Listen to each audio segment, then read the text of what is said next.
Ribut-ribut soal pegawai yang dinyatakan tidak lolos dalam tes wawasan kebangsaan, muncul lagi kasus Bank Senturi yang diduga menyeret nama Presiden ke-6 Susilo Bambang Yudhoyono. Publik berharap dengan adanya penyidik KPK yang dinyatakan lulus tes tersebut bisa membuka kembali kasus Senturi.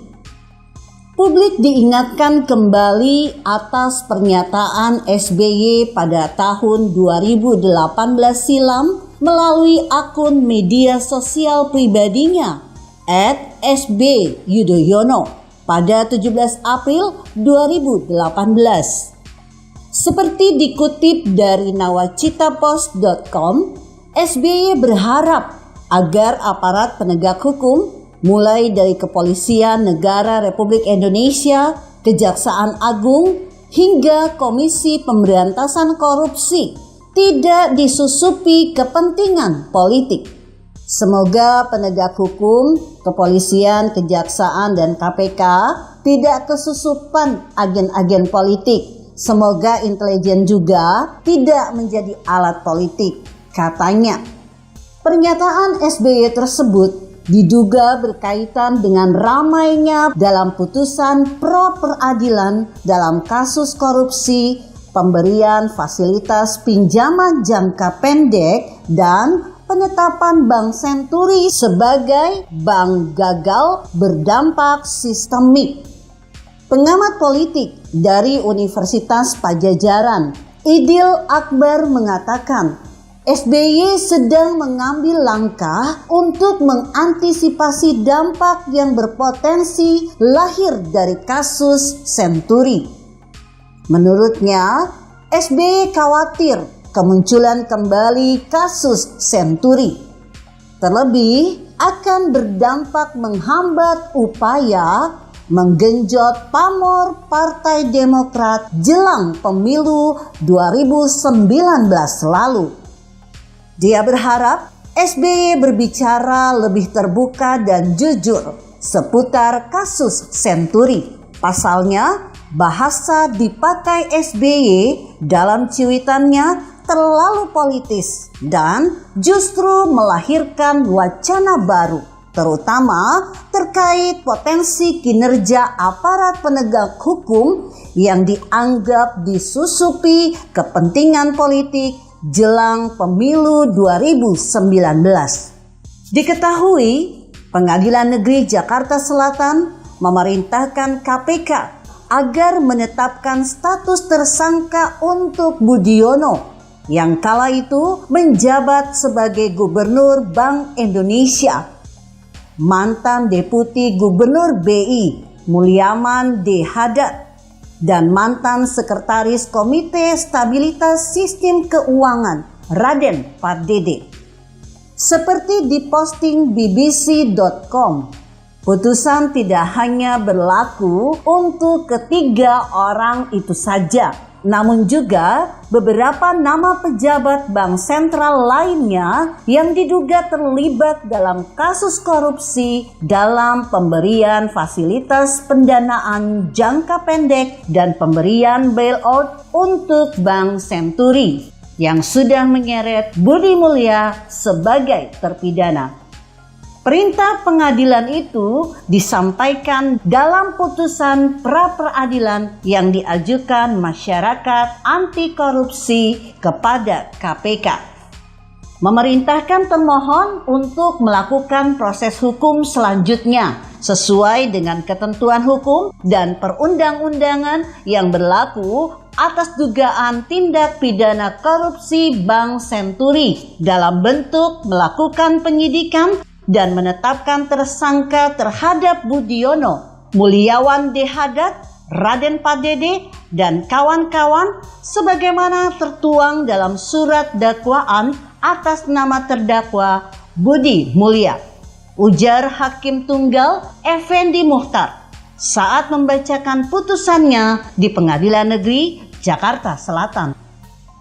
Dalam amar putusannya, Hakim memberi opsi kepada KPK untuk melimpahkan kasus tersebut kepada kepolisian atau kejaksaan untuk dilanjutkan penyelidikan, penyidikan, dan penuntutan dalam proses persidangan di Pengadilan Tipikor Jakarta Pusat, kata Effendi.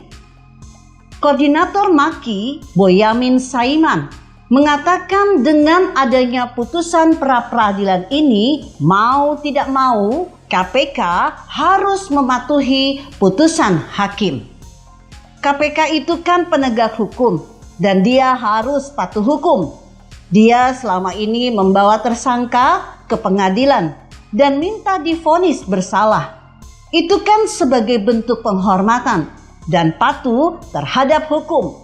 Membawa orang yang korupsi dibawa ke pengadilan. Sekarang dia diperintahkan oleh pengadilan, maka dia juga harus patuh. Tidak ada kata lain, tegas Boyamin. Kala itu juru bicara KPK, Febri Diansyah, menegaskan KPK menghormati putusan pra-peradilan, namun pihaknya akan mempelajari putusan tersebut agar implementasinya sesuai hukum yang berlaku. Undang-Undang Nomor 30 Tahun 2002 tentang KPK, tambahnya, mensyaratkan sebuah kasus bisa ditingkatkan ke penyidikan, yang artinya sudah ada tersangka jika didasari oleh bukti permulaan yang cukup. Jadi itulah yang harus kita gunakan sebagai dasar, karena kalau kita tidak melakukan itu dan tidak menerapkan hukum secara hati-hati, maka ada resiko bagi para tersangka untuk lepas dari jeratan hukum. Karena itu, KPK harus sangat hati-hati dan kita tergantung pada kekuatan bukti. Jelas Febri kepada BBC Indonesia. Boyamin menuturkan, untuk ke-6 kalinya pihaknya mengajukan gugatan pra-peradilan sejak skandal Bank Senturi bergulir pada 2008. Gugatan pra-peradilan untuk menetapkan tersangka lain dalam skandal korupsi itu semakin gencar pasca vonis 10 tahun yang dijatuhkan kepada Budi Mulya pada 2014 lalu. Dalam surat dakwaan, Budi Mulya didakwa bersama-sama sejumlah orang, yakni Budiono selaku Gubernur BI, Miranda S. Gultom, Deputi Gubernur Senior BI, Siti Kalimah Fajriah, Deputi Gubernur Pengawasan Bank Umum dan Bank Syariah, almarhum Budi Rohadi, Deputi Gubernur Sistem Pembayaran Pengedaran Uang BPR dan Perkreditan, dan Robert Tantular, serta Hermanus Hasan Muslim terlibat dalam pemberian fasilitas pendanaan jangka pendek ke Bank Senturi. KPK sendiri kan yang menjadikan dakwaan bersama Budiono dan dibawa ke pengadilan bersama-sama dengan Budiono dan divonis bersalah. Budi Mulya bersama-sama melakukan korupsi, tegas Boyamin. Artinya sudah permintaan KPK sendiri, tapi ketika sudah diiyakan oleh hakim sampai putusan kasasi, kemudian tidak tersangkakan orang yang dikatakan bersama-sama tadi. Bersama-sama kan minimal 2 orang, masa cuma Budi Mulya saja? Imbuhnya.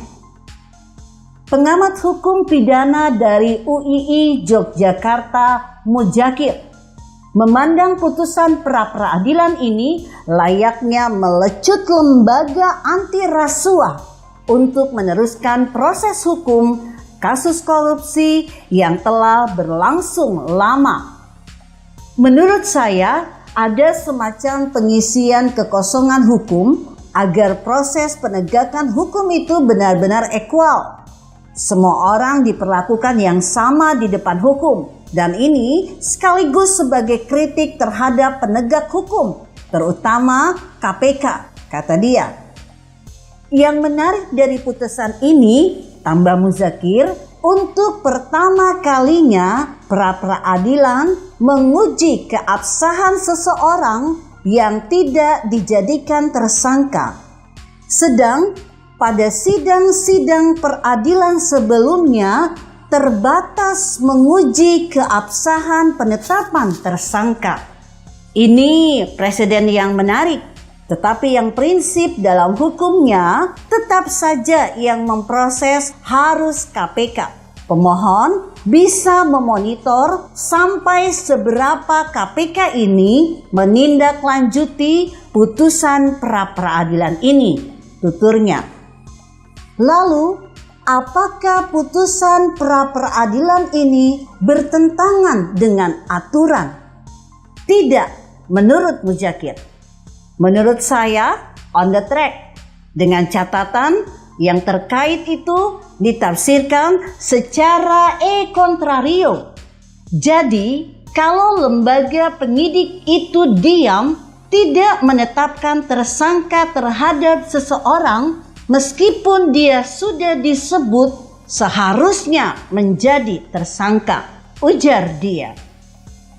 Juru bicara Mahkamah Agung, Abdullah, kala itu menegaskan, meski objek pra-peradilan yang diajukan oleh Maki ini belum termasuk yang diatur dalam KUHP dan putusan MK, tetap saja tidak menyalahi aturan.